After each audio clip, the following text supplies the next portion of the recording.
And I just want to close with, you know, we've set out sort of what our closing recommendations are. We talked about the task force. We think the trustees should be put in place at the MNBC. No, I don't, I mean, these are, of course, just so you know what our thinking is. And trustees that are actually accountants that understand the challenges we face from a corporate perspective. We've outlined a number of ideas. I leave it with the website there. I don't know if folks have been there before or not.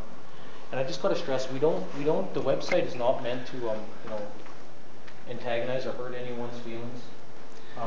We feel very passionate, and I'm glad that my friend said that, because it's sometimes you wonder, what is the point?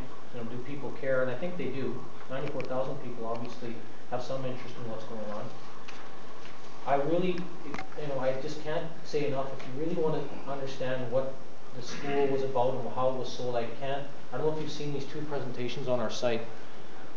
I encourage you to spend, it's about 30 minutes together, 25 to 30 minutes, and listen to the messaging there. People keep saying that we're misleading and we're changing the wording, and just that was their presentation 2 years ago. The fiscal realities of where we are today is in big debt, and it's not materialized anyway. So we're not here to you know, have World War III with anyone. We're here to just raise awareness. And Earl, I appreciate what you're saying, but the document for us was to let people know we're not just talking it, we're going to show it on paper, and we're going to keep showing it. And I got to tell you something, one thing that we haven't anticipated yet, you know, there is going to be media pickup of this stuff. You can't run an average organization in this country $2 million in the hole and not have media pick it up eventually. We're talking about the First Nations here already, and the local renegade. So it's going to happen, of course. We're aware that they're talking with the Globe and Mail. And when this comes out, watch people run for cover. Who's talking Globe and Mail? The Globe and Mail picks it up. It's nothing to do with us. They're just picking it up. That's right. I mean, you can't run in this country, in this day and age, with this technology, run organizations this far in the hole and then expect not to have some negative press. Don't get me wrong. Sorry. I agree exactly with what you're saying, and I'm behind you 110%. I'm just telling you what I've seen since '92, and there's no change since '92. I mean, as a matter of fact, I supported Dumont in 2000, and when he ran against Harley, I supported him then. That was my first mistake. I ain't making that mistake again. So we had a question back here. Okay, so what do we do as the Métis people to help put forth this task force? Well, what we hope people do, the call to action, you know, we hope that people sign up as CCMC members, because we're trying to send a message to MNBC. We've been trying to say that. So we've got 150 or so members. We're hoping that we can get people to get involved so they understand at the end of this report that, look, regardless of whether you like these recommendations or not, do the right thing here. Like, people are concerned. I mean, if they did the right thing at the end of it, great, run with it. We'd pass over the plan and say, go for it. So we're just telling people, sign, please be members, get involved. Let people know what's going on. Because we're not using your names in a negative way. We're trying to let people know there's 6 issues here. They're very serious. And if you stand back and let it, I mean, I don't even like having to deal with this. I just feel we need to be aware of it. So people sign up. I don't understand, and this must happen all the time how can an organization who has many members not be accountable to the membership?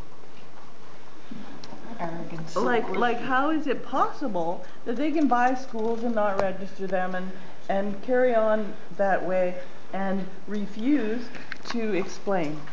Well, my take is, frankly, we let them. How could, We isn't there? didn't make them accountable. We go to AGMs and we all clap and we all cheer, and I'm saying this of myself as well. We all want to believe in the emotional support of our nation, because we really are, in my opinion, for what it's worth. I feel that our nation is continuing to evolve, and a lot of people are reconnecting for the first time. So I think we all want to see the romantic, emotional ties, so we sort of watch things pass. Very many of the people really want to get involved in negative and challenging issues, and but the reality is they're there. And so we have to take responsibility back. That's what this dialogue is about. It's about getting people to understand you can learn this stuff, and you know, can we get you to start sum it up, I just think it's too late. And the only big point I can have for fighting for this is regarding how bad this looks for a Native organization, yet another Native organization to go bankrupt. That's the reason that an attempt should be made to turn it around, but at some point it's too late. And I don't fear for 1 second there won't be another program or project like this to replace it just like that. And your thoughts? I'm not sure what you want to hear. What I know is that I learned some more things that really, really concern me and scare me, and think, how fast can we move on this? Because time is important now. We can't wait 2 years for an election. Something has to happen before that. Somehow we have to get a hold of all of these people who don't know what's going on and fill them in so they can make a decision for themselves. You came out to hear something new about MNBC. You saw some documents. What are your thoughts at the end of the meeting? I think we're in a whole lot of trouble, and I think a whole lot of people need to get together and try to fix it. Oh, that's a good point. And yourself, you heard, you came, you saw. What were your thoughts on what you heard? Frustration. Frustration. The leaders just won't listen and continue on ignoring the grassroots people. What do you just listened to Keith and Daryl, and you've heard and seen some statements and documents. What are your thoughts leaving this regional session, this Métis dialogue? Well, I'm glad I came because I had no idea, and it was very informative. So, yeah, they gave some good information, provided us with some good information, and I'm looking forward to hearing a resolution. Excellent. Thank you. Thanks. Quick comment on what you thought? A report card? Well, I just really appreciated getting the information because I knew nothing about it. All right, thank you so much. Valerie, you've just heard a couple of our presentation, and you know the position of the CCMC. Do you understand better why they're doing what they're doing? I understood from the AGM.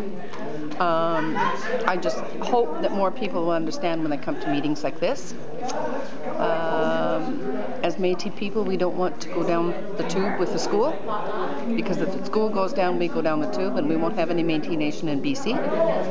And if the school keeps doing what it's doing, we lose it. So there are 94,000 people tuning in to the CCMC website. What does Valerie have to say to them? Sign CCMP documents. Sign the documents, make Métis Nation of BC listen to us. We are the people of the nation of Métis in this country, in this province. We have the right to be heard. You got a chance to see and hear what CCMC is all about, and now you can form an opinion. Would you give me that opinion now after the presentation here at Duncan? Well, I'm telling you, I've had my eyes open up. I'm a new member, and of course not knowing what's going on in the politics of all this, and you know, what I can see here is it doesn't matter what organization you belong to. You know, there's politics involved wherever you are, right? And I think that these people here with the presentation have opened up a lot of eyes, not only me being a new member, but a lot of the older people that I've talked to in this room too, the older elders and so forth. So I think we're all invited to hear that there's somebody that is really, really, you know, down to earth and know what's going on and enlightening the rest of us to that fact. Good. Well, thank you. Here it is, the end of a very long day in Duncan. When we started out this trip early this morning, you said you were nervous, you said you were anticipating anything. How do you feel now? Pretty relieved, actually. I think it was what I probably thought it was going to be, but you just wonder with all the sensational rhetoric out there that MNBC's been spewing, and I think what we saw is a great turnout. Lots of people wondering what is really going on, and a chance for the coalition to once and for all answer questions at the true grassroots. That's what the nation's about, what we saw today. You know, a number of people that are trying to cling on to culture and heritage and understand what's going on. And, you know, at the MNBC, these people have such major responsibilities that they've taken for granted, and I think they've misled our nation. And I think today is a sentiment I'm hearing more and more and more all across this province. And it'll be interesting to see how the next 6 sessions go, but I'm truly, truly relieved about today, and I'm really excited about what I heard. Lots of support.